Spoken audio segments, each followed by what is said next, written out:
Right, so I thought I would record a little voiceover. I'm actually currently in the gym doing some isometrics, getting a little workout in LA at the moment. There's a lot that's kind of like happened since I last uploaded. I think last time I uploaded was like maybe like a few months ago now, and it was a video of me back when I was running in like July. I think I just ran I was off the back of running 2 sub-11 performances in the same week, one being windy, I think it was like plus 3.1 wind, something like that, and then one not being windy, but you know, 2 really high quality runs, and yeah, I was definitely like feeling the fatigue after that. Like it took a good like 2 or 3 weeks to actually kind of get back to running some reasonable times as well. Like I just was not feeling amazing after that, and that's kind of like what happened up to that point. So then I was kind of like focused on the Northern Irish Championships, so I was really trying to get like high quality training in and trying to like compete less, because my thoughts were that I was going to just like really focus on, you know, high quality training reps, at least like once a week, try and get some high quality training reps in, and then, you know, go and compete once a week.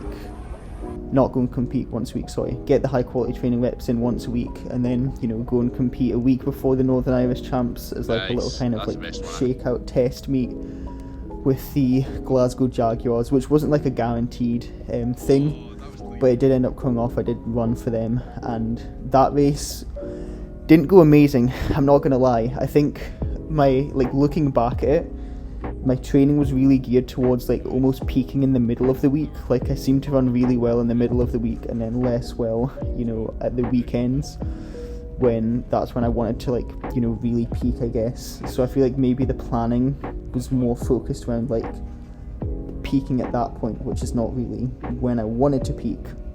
So I think that was like a major sort of like downfall, a major sort of like foresight that I couldn't really I guess like realize until, you know, after. This is like the second or third year in a row where I swear my peak, like I've not peaked at the right time outdoors. Like I've not put it all together outdoors. I feel like indoors there's been like times where I've at least ran really well and peaked at the right time, but I feel like just outdoors I feel like I've not really gotten that like perfect peaking you know, down to a T yet, which is like, you know, I'm like new to the sport, and I guess I can't expect like too much really, but it's just like, you know, maybe one day I'll get it right. We'll see, maybe this season. Been feeling good recently, so you'll see some of the videos of that towards the end of this video, but this week actually has been like one of my best training weeks in like a long time. My knee pain is finally kind of like healing up. I've been dealing with right knee pain pretty much since 2020 December time. That's when it kind of first started to like onset. 2022 December time, sorry. And you know, I kind of had that ever since. The right knee pain's gone. Had a bit of left knee pain though, I think because I was maybe like compensating with the, you know, left knee more. So that was that's something that's now kind of like cleared up, which is very nice, and nice to be like healthy. So yeah, now I'll kind of like recap the meets. So went to Birmingham, and keep in mind like, yeah, my training I think wasn't perfect, but went to Birmingham, ran 11.04 with a plus, I think it was plus 2.3, 2.4 wind, so like slightly over the legal limit. And yeah, just was not feeling, you know, wasn't feeling like great. I think it was like 10:90 no reaction time, so not terrible, but I definitely felt like I should have been faster. My sort of theories is maybe that I'd taken too long off of competitions, because my last competition was essentially like a month before I'd ran this meet, so I think maybe that potentially was impacting.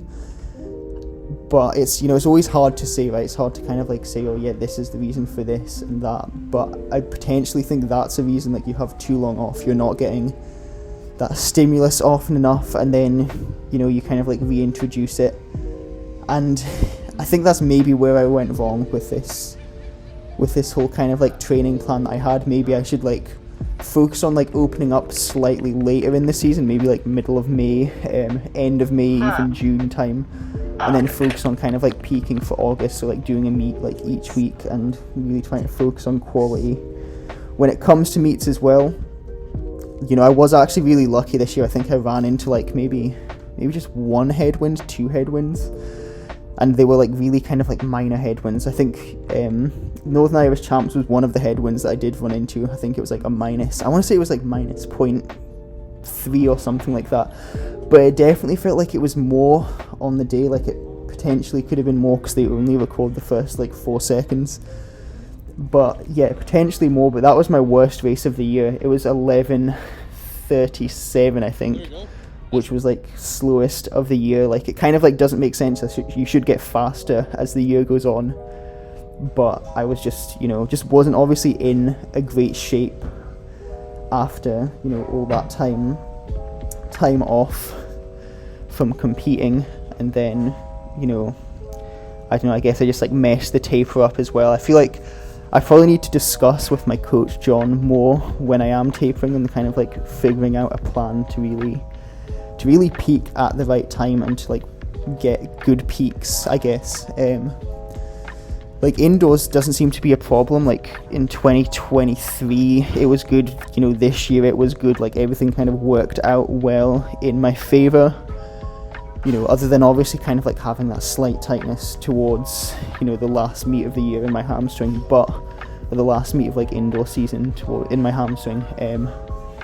So I'm like in the middle of like doing like isometrics here, so I'm like, you know, exercising and talking at the same time. I'm just trying to get this audio like done so that I can get this video out, because I know people have been asking where the videos are at, so I kind of want to get back to it and show you what I have been doing.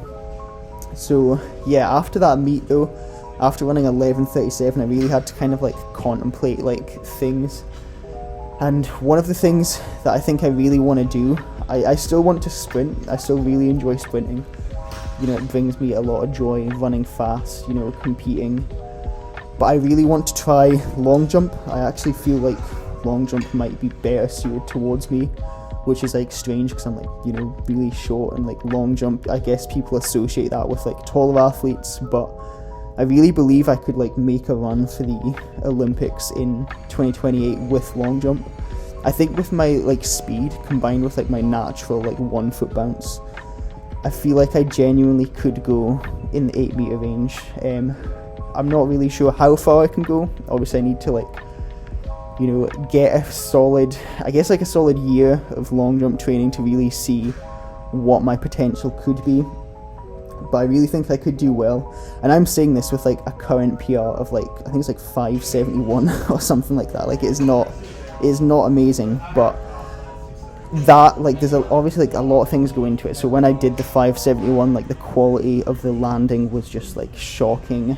You know, the run up was like choppy. It was like a short approach, like I think it was a 22 or 23 meter approach, choppy steps. There was probably like 6 meter 50 potential if I kind of cleaned that up on that day from that short approach, maybe even longer. And then I don't think, I feel like I could genuinely do like 7 meters, like right now, you know, I could run and jump 7 meters, but I think the big thing is I'm just kind of like, I feel like I'm very like injury prone. I don't think I'm like naturally injury prone. I think it is more just sort of like how I got injured when I was younger, when I was like a younger athlete. I think that's kind of made me more injury prone, which kind of sucks, but you know, you're in the situation you're in and there's not really much you can do about it. So yeah, that's kind of like what I'm like thinking, but I'll see how things go. I do have like a slight bit of left knee pain at the moment, as I kind of mentioned earlier in the video. It is like healing up, but I just need to be cautious with how I proceed, because, you know, I don't want to make this like worse and make it bigger than it has to be. And I feel like I need to kind of get that right first. I think once my knee pain is sorted, that's going to kind of also it's going to also just like help out a lot, right? Because I feel like the body's kind of like one system, right? So if you've got like one injury somewhere, then, you know, the body's going to try and compensate in like other areas, and I feel like it's obviously just not ideal if you're kind of like injured. I feel like there's a whole kind of like mental aspect to it as well. So once I'm kind of like fully healthy, we'll kind of see where I'm at. So what one of my friends said to me recently, actually, he was like, you know, I swear you've had knee pain for like the past like 3 years. And he was kind of like just talking to me, and he was like, you know, it's going to be like scary to see a fully healthy Cam. And I'm like, you know what, he's kind of right. I feel like I probably need to really prioritise like health and just like focus on that, and then start to work on performance improvements. For the most part though, I'm like currently quite healthy, or the healthiest I've been at least in a long time, which is nice. Able to sprint max effort without kind of worrying about hamstring injuries and those things that have kind of plagued me in the past, so that's obviously a positive. So yeah, now I'll kind of get back to after the Northern Irish Championship. So yeah, contemplated sort of my future as a sprinter, and then took sort of a week off. I did like a little, it was sort of like a week and a half off, but I did bench, I maxed out my bench, and I tried some tricking. So one of my friends, shout out Cal McDonald, he is like, he's not like an owner, but he works at this like tricking gym, which is like the only, I think one of 2 tricking gyms in Scotland. There's one on like an island in, I think it's Orkney or something like that, this like Scottish island that's like, it's so strange because it's such a small island, and it's like they shouldn't have like a tricking gym, but they like do somehow, and there's like this like small sort of like population of like trickers on this like really small Scottish island. But yeah, so he's works at this tricking gym, and he kind of got me and my other friend, shout out Adnan, into this gym, and we, you know, learned how to backflip, or tried to learn how to backflip. I still didn't really get it down fully. I sort of did it, but it wasn't like, you know, it wasn't anything special. Definitely need to go back and like properly learn it, because it's like I definitely can do a backflip. I think it's just kind of the fear of like, you know, what if I break my neck or something.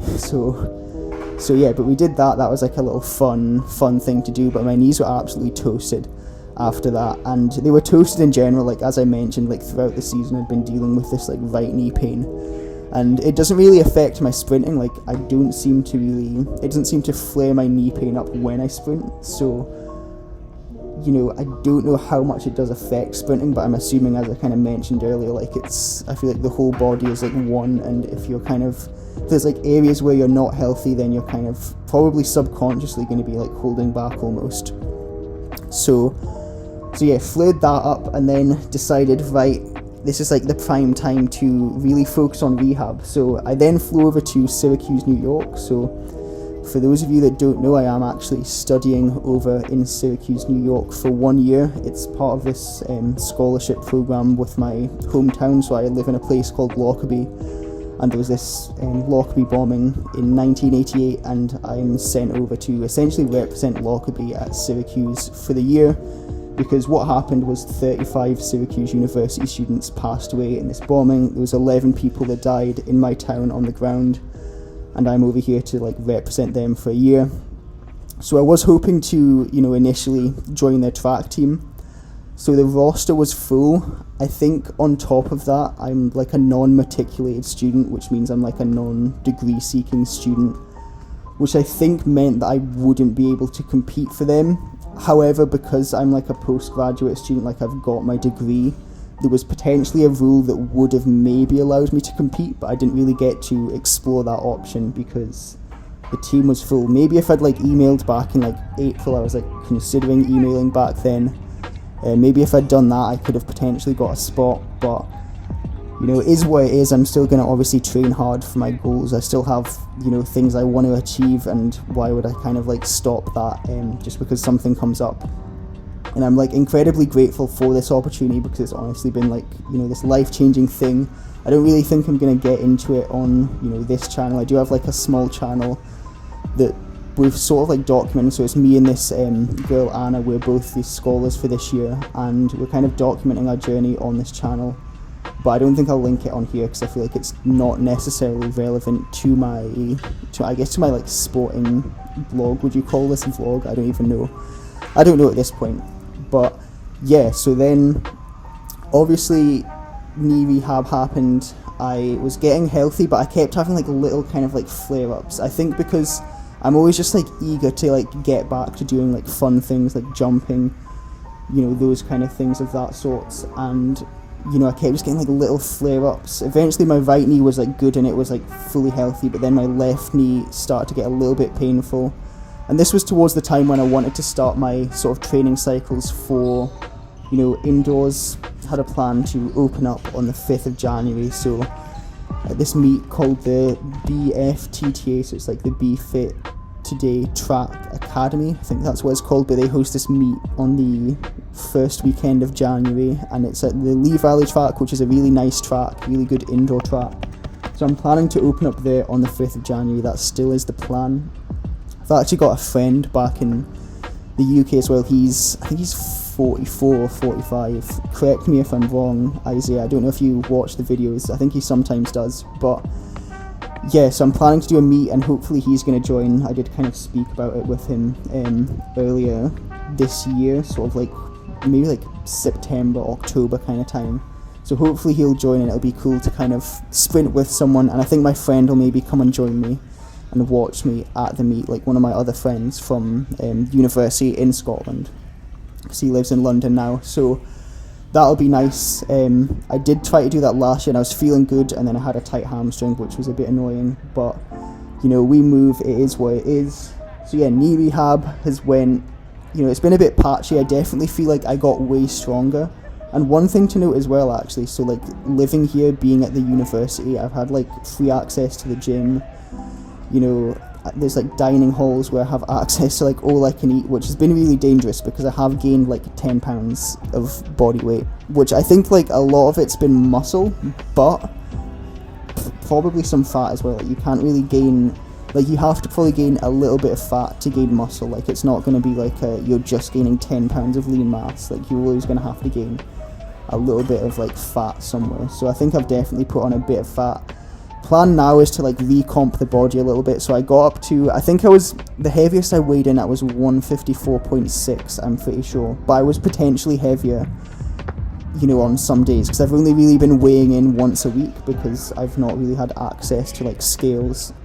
Only access I get to scales is like at the gym, so I have to like just like fast and then go and like weigh in with like, you know, my boxes on, and I think that's the heaviest I've weighed in at, and I came here at like 144ish roughly, so about 10 pounds of weight gained, which has been a bit dangerous, but I think in the long run it's actually going to help because I'm kind of like heavier now, and then I'll lean out in season, and that should help with like, you know, just power to weight ratio, right? It should help out a lot, so shall see. I think one thing I've noticed is I feel like my steps have gotten shorter, certainly, because I weigh a little more. But as I say, we'll see what happens once I try and lean out. But definitely feel like my strength went through the roof, you know, once I'd kind of like finished with the knee rehab. Like I think it was 275 for 6 like slow controlled tempo reps, which I think estimates my 1 rep max at like 320ish, like 320 pounds, 145 kilos or something like that. And that's like slow controlled reps, like not even max intent reps. So I for sure think I'm kind of in the 355 to 365 range for a deep squat. Fortunately I didn't get to test. I was supposed to test it after my first training cycle, but I did have a slight quad injury that cropped up on my left quad.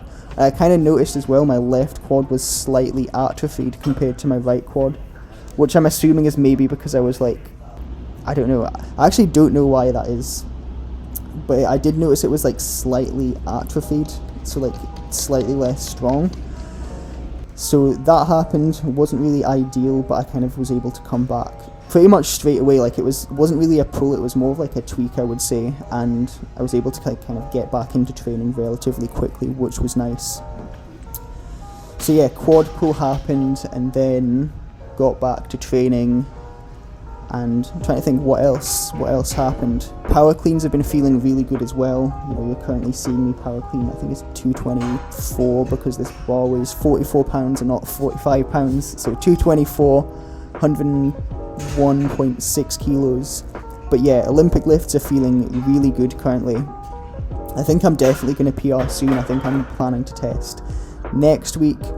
you know, the goal is just to PR by like, you know, maybe like I'll go for like 234, which will be like a 1.2 or 1.3 kilo PR, and then we'll kind of go from there and see. So I'll have a goal of 1.8 times body weight for the year, which I think might be out of reach, but I guess we'll see what I can kind of muster up next week. But it would have to be a really sizable PR if I get the 1.8 times body weight at my current weight of like I think I'm like 151, like I've recomped slightly from the 154, which is nice, but yeah, so power cleans up, definitely feeling the strength that I've like gained is starting to translate into athleticism. Spiked back up in the last sort of few weeks, so yeah, spikes have been feeling good. You kind of saw my training was almost a bit all over the place, like I was doing sprints barefoot and then we went back to flats. Now I'm kind of spiked up again, and first week back in spikes I had a really good fly session. Ran, I think it was 1.01 for a 10 meter fly with 25 meter running. So yeah, like I was really happy with everything with that fly as well. Like technically it looked really nice. The only thing is like stride length. I would like more stride length and to try and maintain the frequency, which I guess is like always the goal with sprinting, right? But I think like one thing is I maybe need to drive my arms a little harder, like pump my arms. It's actually something my dad always tells me. He's always like, you know, pump your arms. You know, he used to do sprinting back in his day. I think he was like 11.8 hand timed back in like the 1980s, probably on like a cinder track or like a grass track. So like I'd probably give him like a legit like natural 11.8 with no training, which is like really decent. Like that's better than what I was when I was like his age, because I think he did it at like 17 or 18. So you know, he's always like giving me these like tips that are kind of like, you know, old head kind of tips, I guess. And that was one of his tips, was, you know, try and pump your arms harder. So maybe I need to like listen to him and try that and see if that helps out. But yeah, currently training is going quite well. I'll update you with the next video hopefully in the coming weeks, and then open my season come January. So looking forward to opening my season now, especially after this week of training. I'm looking forward to sharing that with everyone, and I hope you all enjoyed the video as well, because I'm going to end it here because I've been talking for so long and I need to get this workout done.